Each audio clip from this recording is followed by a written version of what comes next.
जब कोई छल और दगाबाजी करता है, ऐसी स्थिति में मुझे क्या करना चाहिए? जीवन की उलझनों में दूसरे कभी भी उत्तरदायी नहीं होते। सारा उत्तरदायित्व अपना होता है। जैसे तुमने कहा कि जब कोई मुझसे छल और दगा करता है तो मेरे दिल को चोट पहुंचती है। थोड़ा सोचो, दिल को चोट किसी के छल और दगा करने से नहीं होती। तुमने चाहा था कि कोई छल और दगा न करे, इसलिए चोट होती है। यह तुम्हारी चाह का फल है और सारी दुनिया तुम्हारी चाह को मानकर चले, यह तुम्हारे हाथ में नहीं, यह किसी के भी हाथ में नहीं। लेकिन हम यूं ही सोचने के आदी हो गए हैं कि हर चीज का दायित्व दूसरे पर थोप दें। इससे आसानी होती है, राहत मिलती है। राहत मिलती है कि मैं जिम्मेवार नहीं हूं। अब कोई छल कर रहा है इसलिए कष्ट हो रहा है, लेकिन तुमने चाहा ही क्योंकि कोई छल न करे। और यह हमारे हाथ में कहाँ है कि हम ऐसी दुनिया बना लें जिसमें छल और कपट न हो। छल भी होगा, कपट भी होगा। हम इतना जरूर कर सकते हैं कि हम अपने को ऐसा बना ले कि दूसरे के छल और कपट को भी स्वीकार कर सकें। कर्म उसका है, फल उसका होगा। तुम्हें परेशानी क्यों हो?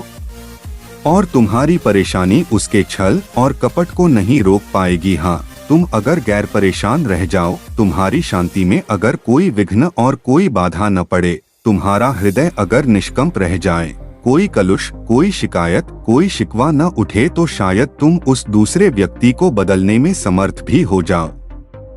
यह बहुत मुश्किल है उस आदमी को धोखा देना जो तुमसे धोखा खाने को चुपचाप राजी है, लेकिन शिकायत है न शिकवा है।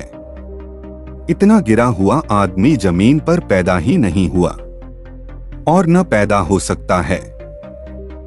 लेकिन तुम्हारा दुख, तुम्हारी पीड़ा उसकी विजय है, और जब उसे छल से और छलावे से विजय मिलती हो तो विजय को छोड़ना बहुत मुश्किल है।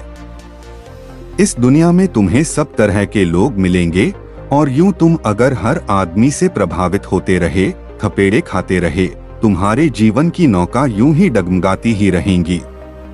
तुम किनारा कभी पा न सकोगे, तुम मझधार में डूबोगे, साहिल तुम्हें मिलेगा नहीं। एक बात ठीक से समझ लो, हम अपनी दुनिया खुद बनाते हैं, और अगर कोई तुम्हारे साथ छल करता है या कपट करता है, क्या छीन लेगा? तुम्हारे पास है क्या? तुम्हारे पास कुछ भी नहीं है। और जो गरीब छल कपट कर रहा है वह दीन दरिद्र है, उसके पास भी कुछ नहीं है। सोचता है शायद छल कपट से कुछ मिल जाएगा। मेरी सलाह, पहली सलाह, जो तुम्हें धोखा दे, समझना कि बड़ा गरीब है, तुमसे तो ज्यादा गरीब है।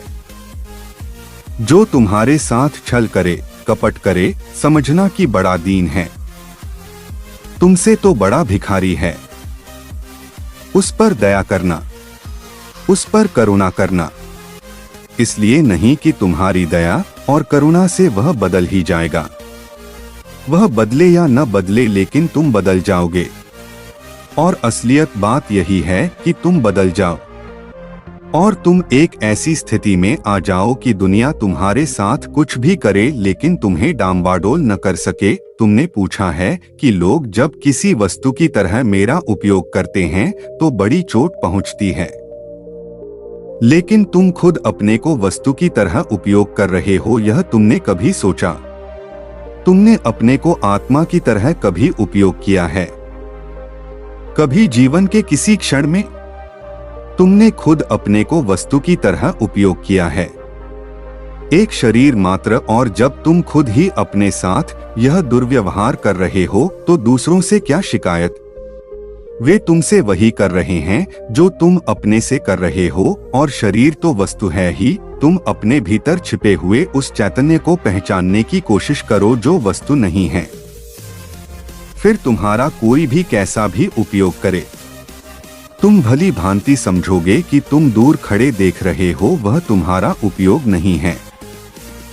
मेरे प्रिय आत्मन, कहानी अच्छी लगी हो तो चैनल को सब्सक्राइब करें।